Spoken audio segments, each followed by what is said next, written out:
Ajoyib qadrli talabalar, mavzuni davom ettiramiz kelgan joyda. Ya'ni shubha haqida ikkalasining fikrini ko'rayotgandik, Bekon va Dekartning. Keyingisi asosiy asarlar. Quyidagi asarlar mavjud. Masalan, Mehrosi, empirizm asoschisi, tajribaviy ilmiy revolyutsiya, ya'ni boshlovchisi. Ratsionalizm asoschisi, zamonaviy falsafaning otasi desa bo'ladi, Rene Dekartni. Ilmiy inqilobdagi o'rni, ilmni amaliy, eksperimental yo'lga yo'naltirishga harakat qilgan. Rene Dekart esa ilmiy nazariy jihatdan asoslashga harakat qilgan. Xo'p, endi ratsionalizm va empirizmning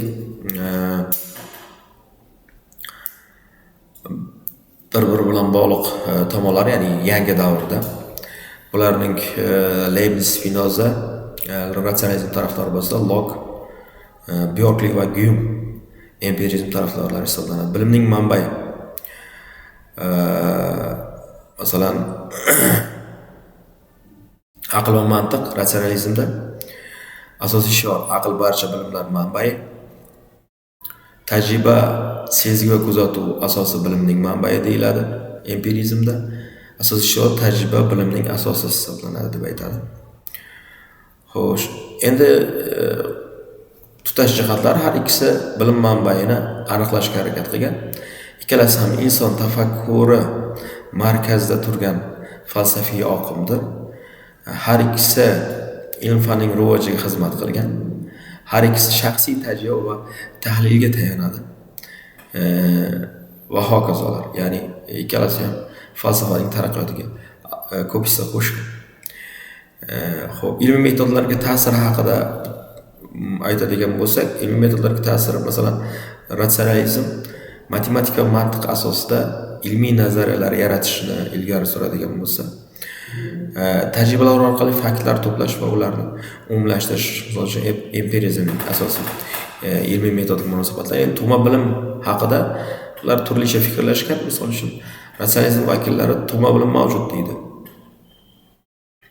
Tajriba asosidagi bilim vakillari esa nima deyishadi?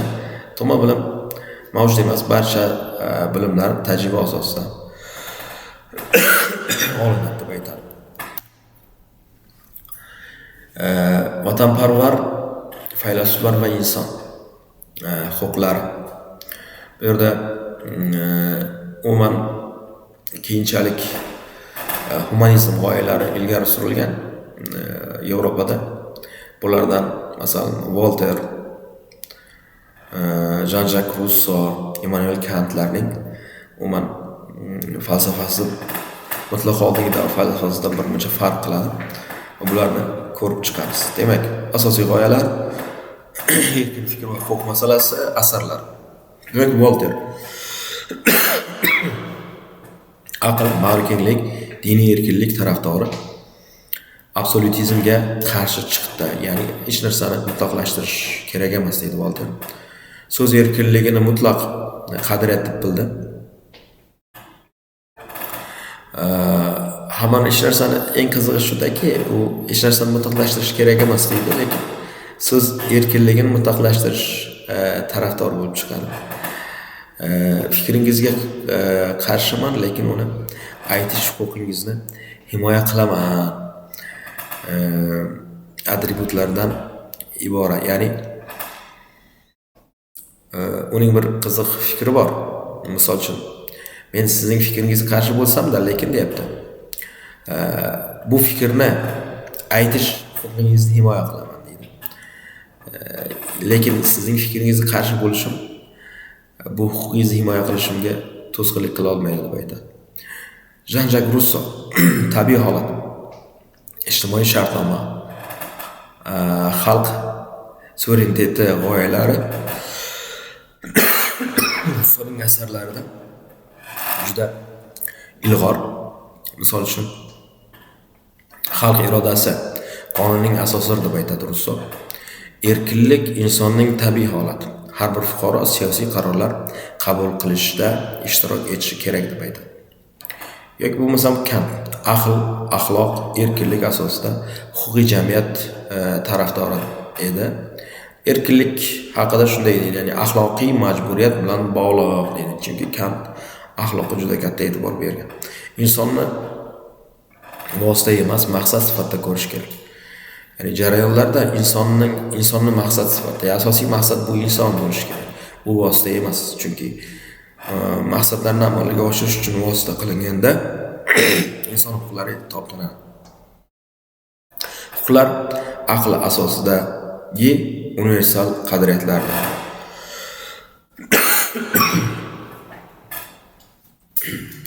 Xo'p, Volterning fikrlari bu yoqda kengroq namoyon etilgan. Misol uchun, ma'rifat davri va ilm fanning yuksalishi. Volter asosiy g'oyalari.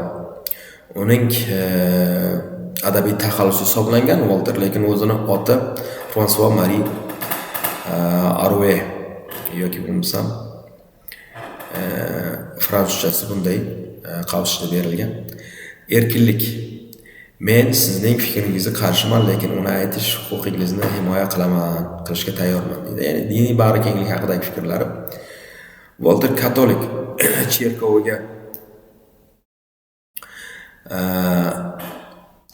muteyligini tanqid qilgan, lekin Xudoga ishonishni inkor etmagan. Deist bo'lgan.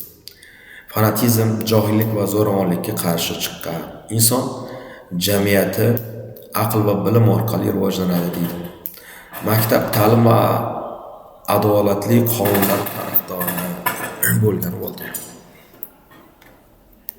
Russo ma'rifat davri ilm fanning yuksalishi.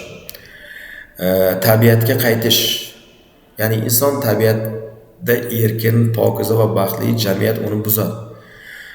Mashhur shiori inson erkin tug'iladi, ammo hamma joyda zanjirlangan degan bir fikr bergan o'z davrining eng kuchli maylislaridan biri.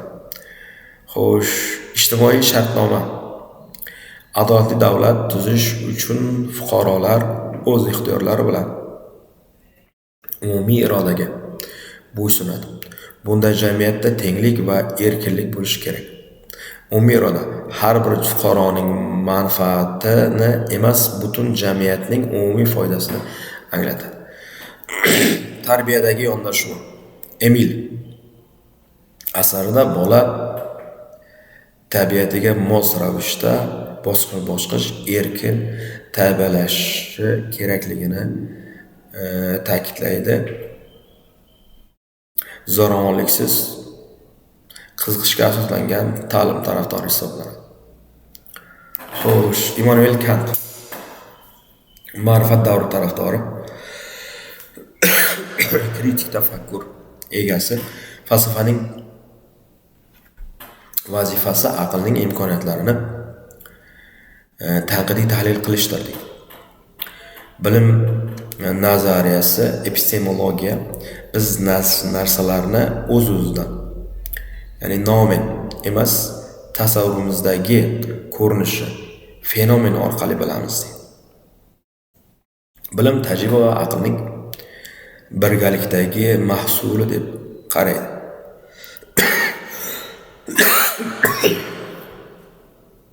Axloq har kim uchun majburiy bo'lgan universal prinsiplarda asoslanishi kerak.